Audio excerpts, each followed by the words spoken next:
বরিশালের আগলঝাড়ায় প্রতারণার নামে এক নারীকে বোন সাজিয়ে পরিচয় গোপন করে জমি বিক্রির অভিযোগ উঠেছে আপন ভাইয়ের বিরুদ্ধে। এ ঘটনায় প্রতিকার না পেয়ে সংবাদ সম্মেলন করেছেন ভুক্তভোগী নারী। আগলঝাড়ার রত্নপুর ইউনিয়নের বেলুহার গ্রামে ২২% জমি নিয়ে উঠেছে এই অভিযোগ। ভুক্তভোগী ফাতেমাতুন আখির দাবি, ওয়ারিশ সূত্রে পাওয়া এই জমিতে তার ও তার আপন বড় ভাই মুস্তাফিজুর রহমান যুবরাজের অংশ রয়েছে। তিনি দীর্ঘদিন প্রবাসে থাকায় তার ভাই গত ২৩ জুলাই তার অংশসহ পুরো ২২% জমি বিক্রি করে দেন। অভিযোগ, দলিল করার সময় অন্য এক নারীকে বোন সাজিয়ে ফাতেমাতুন আখির জন্ম নিবন্ধন ব্যবহার করা হয়। পরে ওই জমি রোজিনা বেগমের কাছে বিক্রি করা হয়।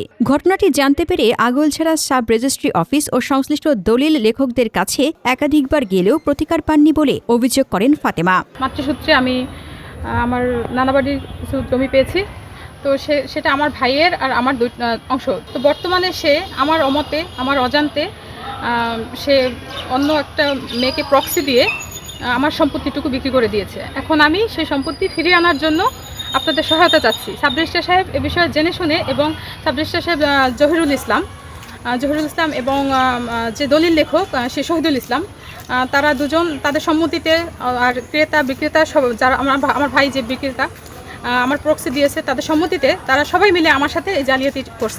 আমার ভাই মুস্তাফিজুর রহমান যুবরাজ সে আমার সাথে জালিয়াতি করে অন্য কাউকে বোন বানিয়ে আমার জমিটি বিক্রি করে দিয়েছে। পরে আগলঝাড়া প্রেস ক্লাবের সংবাদ সম্মেলন করে সঠিক তদন্ত ও জড়িতদের বিচারের দাবি জানান তিনি। তবে জমির ক্রেতা রোজিনা বেগমের দাবি, কাগজপত্র যাচাই করে তিনি জমি কিনেছিলেন। পরে জালিয়াতির বিষয়টি জানতে পেরে অভিযুক্ত মুস্তাফিজুর রহমানের বিরুদ্ধে কলাপাড়া থানায় লিখিত অভিযোগ করেছেন তিনি। অভিযোগ অস্বীকার না করে দলিল লেখক শহীদুল ইসলাম বলেন, মুস্তাফিজুর রহমানের দেওয়া তথ্য ও কাগজপত্রের ভিত্তিতেই দলিল তৈরি করেছিলেন। অন্য কাউকে বোন সাজিয়ে আনার বিষয়টি তিনি জানতেন না। অন্যদিকে আগলঝাড়া সাব রেজিস্ট্রির জহিরুল ইসলাম বলেন, অভিযোগ পাওয়ার পর দলিল লেখক শহীদুল ইসলামকে মৌখিকভাবে দলিল লেখা থেকে বিরত থাকতে বলা হয়েছে। একই সঙ্গে ভুক্তভোগীকে আদালতে মামলা করার পরামর্শ দেওয়া হয়েছে। আগলঝাড়া প্রতিনিধি প্রদীপদের পাঠানো প্রতিবেদন।